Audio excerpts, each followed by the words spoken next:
The theme song was chosen. I was already working on the opening credits. That, believe it or not, the credits pre-exist the song. Talk about the credits too. Sure.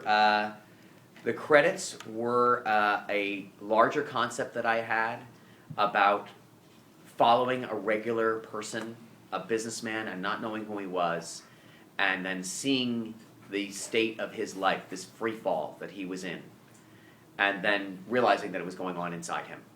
That's what it was. And that is an iconic image in American business. This panicked, suited person who has everything, who's completely in control, master of the universe, basically saying like this is the only way out. And that was that was on the outside. That was on the inside of Don Draper, and the fact that it's the back of his head, and that he could be anybody, but we know he's Don. That was all part of it. I wanted to do something like The Sopranos, which has 95 seconds. I think by the end of it, it was it's a minute and a half. I did not have that luxury, and I also didn't want to have words on the screen, people's names playing over the picture. So it was a really tall order, and we actually contractually had to get people to agree, not just me, but like costume designer and cinematographer and people like that, to agree to be in the end credits when they're normally at the front, which is a position of prestige. Mm-hmm. Some people it's inviolable, like writers and stuff like that. It's like the union, you can't have them on the show unless they go at the front of the show. Mm-hmm. So, and certainly the actor, some certain level actor has to be at the front of the show. It's not negotiable. So that was the puzzle that we were working in, and I was driving in my car. I had talked to various artists that I admire. We actually had a temp piece of music in there when I submitted the episode to the network, the pilot originally, about a year and a half before we actually made the real show, which was by Beck. And so I was investigating, trying to find different people to maybe write something. I love Cake. It's like one of my favorite bands, and they have a great tone. And we really never got anywhere. And then I was driving in my car. I was listening to Marketplace on NPR, and this piece of music was played in between two stories. And I called my assistant, who is now a writer on Breaking Bad, by the way. She's a very talented woman, and talented at the time, hard to believe, but very hard to find out what was that song at that minute in that episode. And Shazam. They didn't have it. There was no such thing. And so she found it for me, and we listened to it, and it has had everything to me. It had this big old movie quality to it. It had a updated sort of beat to it. It had drama, and I just loved it. And then I had David Carbonaro, who's our composer, and one of the great music editors. That was his profession before he was a composer.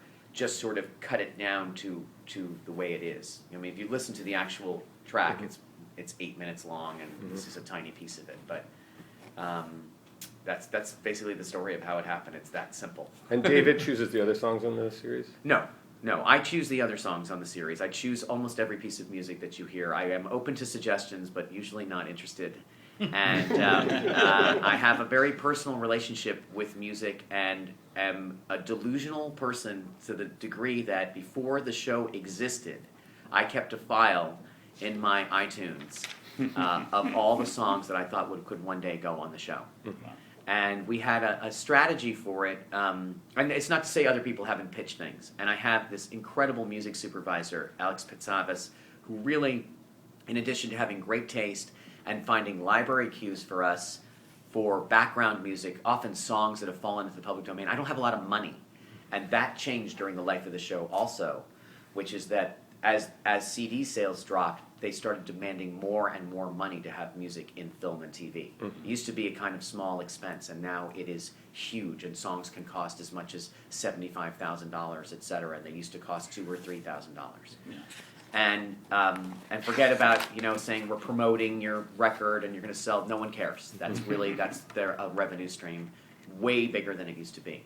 So I have to be very careful about it. And Alex is amazing at finding a lot of these sort of orphan songs and things from the period. And then David will sometimes write sound-alikes. He will do tinkling piano. He will redo standards for me if I can't afford the sync rights, to buy somebody's performance. He did a great version of When Mabel Got Sable, which is suddenly the price of the song goes down a lot if you're just buying the publishing. This is probably more detailed than you wanted, but the emotional part of it for me is a lot of times I am writing to a song. That's how where it I am feels. trying to get to that piece of music. And a lot of times it's just, we need something here, and I will just wait for inspiration to strike me. I have 14,000 songs on my iTunes.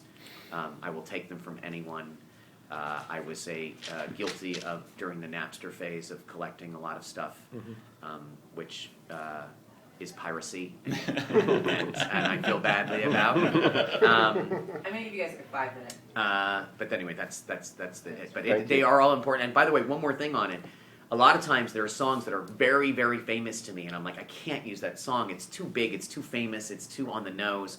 And I will find out that no one has heard this song before, or a whole generation. There's a song, 16 Tons, Tennessee Ernie Ford. I grew up singing this in the car with my family, and my kids know the song. And I put it in the show, and I got more response to that song, where people were like, what is that song? I'm like, Willie Nelson did an album called Stardust, where he sang a bunch of old standards, and the record company was furious at him. And he said, every one of these songs sold over 1 million copies. Will you just trust me? A great song is a great song.